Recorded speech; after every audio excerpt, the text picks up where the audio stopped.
Very well. The elephant in the room you mentioned, Mohamed Salah. Yes. He was waiting to get fit and come back and play the semi-finals. Now he just has to remain at Liverpool. And again, the questions are raised. What's his legacy going to be like if he doesn't win the AFCON? And was this his last chance? Because apparently now Egypt have to rebuild because they had the oldest squad at this tournament.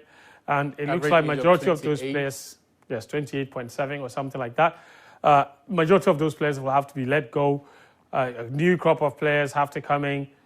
The good thing for him, though, is that there's an AFCON next year. Yeah. So it's not like this year's AFCON is his very last.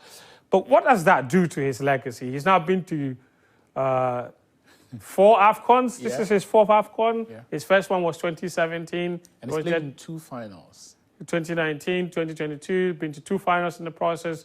Rather 16 in the other 2. What does that do to his legacy? I think globally, Mohamed Salah is the biggest Egyptian footballer of all time. But in Egypt, will he be considered the greatest of all time? Those are 2 different... I don't even agree to the idea that he's globally the biggest Egyptian footballer. He definitely is. He isn't.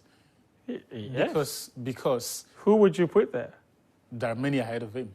Like who? Like Abu Trika. Why would you say Abu Trika is the bigger global star than Mohamed Salah? He said the biggest to come out of Egypt. I didn't... Well, still, we're not talking the most talented. We're talking global star, global superstar. As for superstardom, that's not in that. So that's what I just said. That's not in that. But in terms of the legendary status... Now that's the question. He doesn't compare. Beyond... And you see, the arguments against Salah, it's not just about his inability to win. It's because he's made a habit of losing finals. Has he? Yes. He lost 2 finals. He wasn't the only one on the pitch. But that is not something you can say for the other Egyptian legends. Ghazi was in there too. I'm just saying that for the others who you would introduce into the conversation of the greatest... yes, okay. That's not something you can hold against them.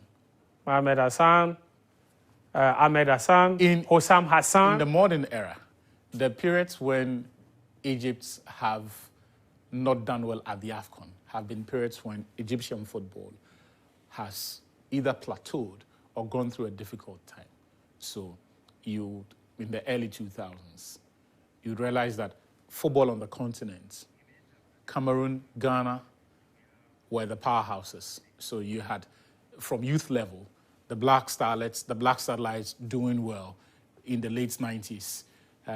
Even the Black Stars team that played in Mali 2002, 2000, dominated by club football. It was Hearts of Oak, it was Kumasi Asante Kotoko. Kotoko were in the Cup Winners' Cup final. Hearts, they did what they did. They won the treble.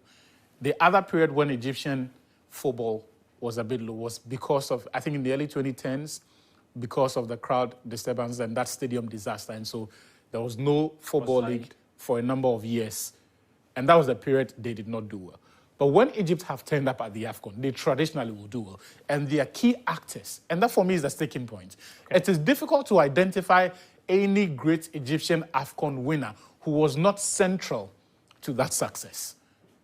They put their stamp on these competitions. When Abu Trika, Barakat, Hossam Hassan, Hosni, and a lot of them turn up in Accra, we knew we were in trouble.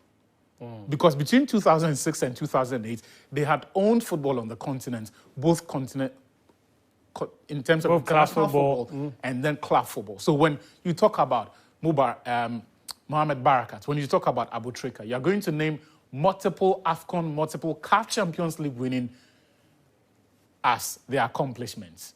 You're going to name them as among those who excelled at the youth level for them. So for you... Salah does not have that. Okay. And you see, you cannot... The conversation of the greatest of all time, you only enter that conversation when you have relevant international success to back you.